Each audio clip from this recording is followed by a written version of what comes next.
In this dev blog, I'll be talking about the development of Mordhau, what we've been working on recently, and what our plans will be for the future leading up to release. We'll start with some of our newest additions to the game, and features that are coming soon. First off, archery. We've been taking our time with this as we want it to feel rewarding for the archer, yet at the same time we don't want players on the receiving end to feel helpless and frustrated.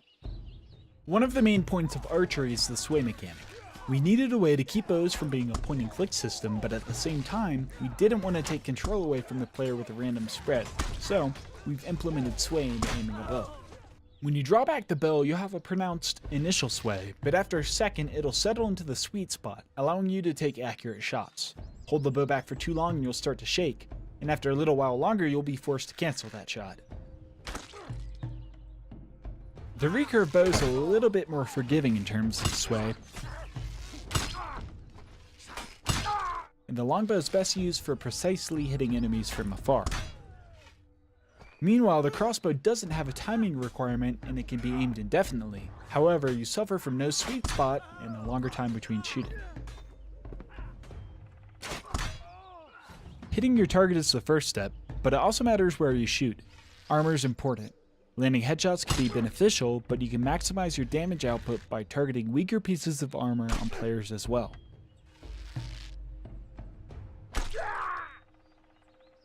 All of this comes together to create a system where archers can shoot nearly as fast as they can aim, but it requires lots of skill and practice to effectively take down players on the battlefield. This is important to us as we want to have as much depth in archery as we have in the melee combat. Another area of focus for the team has been Frontline, a 64-player tug-of-war mode that will be the main game mode of Mordhau. In Frontline, two teams will battle over control of linear capture points. So you won't have to choose between playing the objective or cutting down your enemies. That being said, the maps in development allow for a lot of creativity in how you reach the objective. Use siege weaponry to destroy enemy defenses and soften up choke points. Flank around and open up the castle gates from within. Use traps to deadly effect. Charge down fleeing enemies from horseback and more.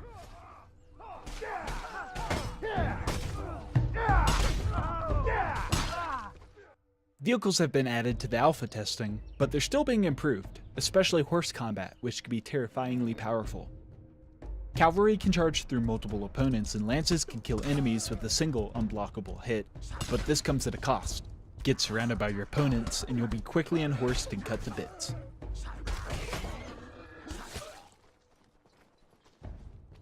Cavalry also now has momentum-based damage. The faster you're riding, the more damage both you and your enemy will receive from attacks. This makes combat on horseback powerful, but dangerous. Vehicles aren't limited to horses though.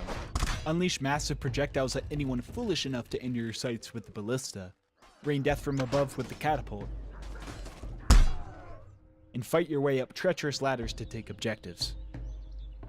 To actually see all these features in game, we need to expand and create maps that are suitable for 64-player combat. This could be seen as our main priority at the moment, and we're hard at work on map production. We've taken steps to redesign and expand the map Grad, giving it a village, farm, and extra fortifications leading up to the castle keep. On the map Camp, we've turned the outlying area into a war-torn battlefield filled with trebuchet, crows, corpses, and more. As for new maps, we've already added two: Tourney, a medieval tournament grounds plus a military barracks, and Mountain Peak, a frigid mountainous encampment with an emphasis on verticality and dangerous choke points.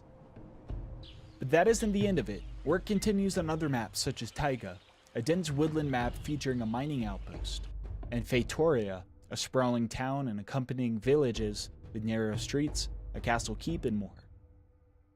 Adding new features and content is great, but we've been working hard to improve the foundation of the game, which is the melee combat. It's important that we get this to a fun, balanced, polished state for the release of the game, and we've done a lot to reach this goal during the closed alpha, which couldn't have been possible without the help of our testers. Mordhau offers the player an unparalleled amount of control over the angle, timing, and location of attacks. However, this can come with some unintended side effects.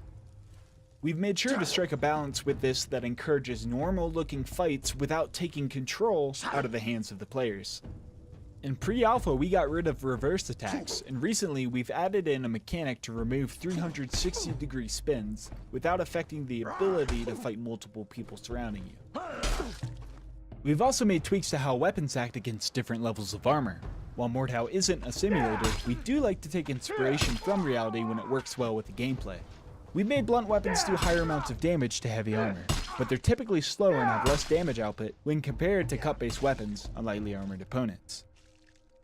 In addition to tweaking damage, blunt weapons no longer pass through enemies when you hit them, which looks a lot more believable, but also improves gameplay.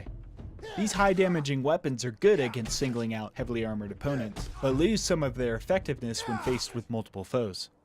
While weapon balance is critical, we've also been hard at work on improving the weight and feel of the combat. We're in the process of adding locational wounds and a more responsive flinch system when being hit. Speaking of equipment, we've added a points-based loadout system. All weapons, armor, and equipment now cost points, so you can choose to wear heavy armor and sacrifice some of the most powerful weapons, run a halberd at the cost of armor, or anything in between. This creates a fun, balanced loadout system without limiting the player to preset classes, and allows more freedom to how you make your warrior.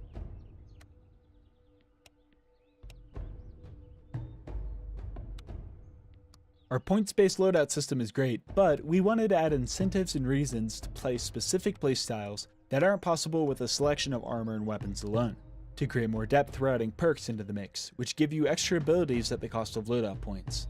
For example, if you just want to mess around, we'll have a peasant perk, restricting you to nearly no armor and makeshift weapons such as farm implements and household tools. With large-scale battles, Mordhau needs to have top-notch mechanics in place for fighting in a chaotic battlefield. One of the changes we've made is to cause friendly attacks to stop when hitting teammates, which discourages friendlies from attacking through you to hit enemies. At the same time, we don't want to punish someone for the actions of their teammates, so we've removed flinch and reduced damage for friendly attacks. This should help to relieve some frustration from teammates not playing at their peak performance, especially when in large-scale 64-player battles. Animations are another front we've been improving. We've already done quite a few adjustments to make attacks feel snappier, as well as procedural lower body animations that make characters look much more rooted when in combat. In addition to this, attacks are now active for less time, and the arc for weapon swings is being improved. These changes not only look better, but also speed up the pace of combat. Netcode hasn't been safe either. We've had general improvements, as well as a ping compensation technique that helps to make high ping more playable. Mordhau has also gotten a facelift in terms of visual quality. We've updated to a new version of Unreal Engine recently, and with that came the ability to make the game look much more cinematic and impressive. In addition to that, we've updated hit impact sounds when striking world objects, weapon-on-weapon impacts, added audio cues for gameplay elements, and more. Voice actors have been contracted, and you can expect to hear new voices in Mordhau soon. You'll be able to choose a voice preset and modify the pitch within reason. The voice you choose will give you unique taunts, as well as changing the voice of attack grunts and more, so you can fully immerse yourself in your medieval warrior. Not me! A little help here? This way! Hold your ground! You move with the grace of a drunken peasant! You ain't nothing but a dunderhead bastard son of a codpiece! You wanna try that again, Sunshine? Fucking hell, check out this legend! Give me a hand, you muppet! Other quality of life features that have been improved are HUD elements. You can now see damage done, assists, and more, as well as a satisfying kill sound. If you prefer more of a minimalist approach, don't worry. These UI elements can be toggled to suit your tastes. Our UI artist has also upgraded the armory. When selecting weapons, you're now able to see detailed statistics to include damage against all armor types, weapon timings and speeds, stamina values, and more. Better yet, all of this comes directly from the code, so you'll never have to worry about the armory becoming outdated with subsequent patches to the game. Speaking of weapons, we've been hard at work to expand the roster and give you more tools to remove heads with. Our new weapons range from the fetish sword, a training longsword for practicing your skills, elegant rapiers for dueling, a double-headed war axe, a one-handed short spear perfect for use with a shield, a one- or two-handed messer that's great at slashing through lightly armored foes, and the S-stock, a fast two-handed stab-based sword. On the larger end, we've added in the maul, a slow, short, high damaging weapon that's capable of one-shot kills on heavy armor, and the Executioner's Sword, a massive sword that can cut down enemies with ease. But work doesn't stop there, more equipment's on the way, like this Viking-inspired round shield. In addition to adding in brand new weapons, we've also added extra weapon skins for the ones we already have. They look great and nearly all of them are inspired by historically accurate weapons from the medieval era. There's too many to show in just one video, but a few pieces include the cleaver not only being a single-edged Viking era sword, but now also has a skin set to include the medieval falchion. And we've expanded the parts for the Evening Star as well. Run a historically accurate peasant weapon, or run something that looks a little bit more fancy. Armor hasn't gone unnoticed either. Our artists have been hard at work adding new items so you can make the perfect medieval warrior. We've added better helmets for a Crusader kit, gorgeous heavy armor, and an assortment of light armor pieces to make a dashing rogue. Weapons and armor aren't the only things you could bring into battle. A recent addition has been utility items such as smoke and fire bombs, and dedicated throwable weapons. Throwing knives are great against light armor, axes can deal good damage to more tanky opponents, and if you're on a budget, you can just chuck rocks at your enemies.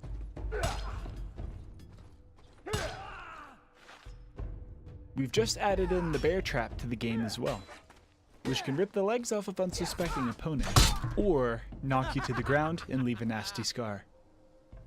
If you're more of a support player, don't worry. We've added in the wooden mallet and the blacksmith hammer, which can be used to repair fortifications or vehicles on the battlefield. Fortifications come in the form of castle gates, boarded up passageways and more, which can be destroyed and repaired during the course of a battle, and can allow alternate routes into objectives. We've already done quite a lot to improve and add to the game, but work still continues. There are quite a few things we're still looking to complete before we're confident releasing Mordhau to the public. We want players, especially those who are new to the genre, to have tools at their disposal to learn the mechanics and improve their skill. To accomplish this, we're going to be working on a useful tutorial and detailed statistics so you can measure your performance. In addition to this, Frontline will have a soft matchmaking feature. This isn't designed to perfectly match up 64 players of equal skill, but more to give players a way to gradually face more challenging opponents as they master the combat of Mordhau. Still, more things need to be done for release, such as UI and user experience tweaks, cosmetic progression, more music, more maps, more gore and visual effects, and the list goes on and on. Speaking of release, we don't have a date set as of now. We're working as hard as we can to get Mordhau out to the public, and you can expect it sometime in early 2019. We'd love to see people enjoying our project for years to come, but this means we need to do things the right way. We don't want to rush out a half-finished product or have a shaky launch. Thanks for watching. Make sure to follow us on social media for more information as we near closer to full release.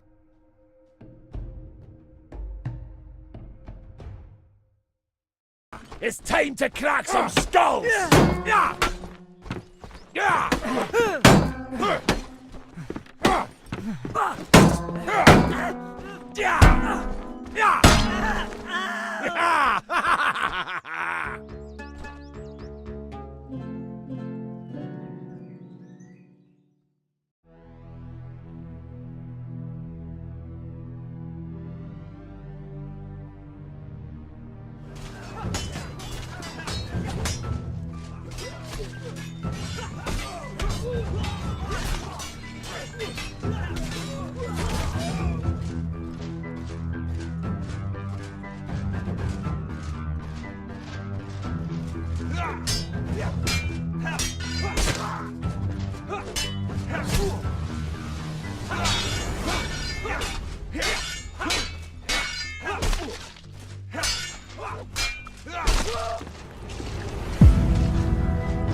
Sunshine!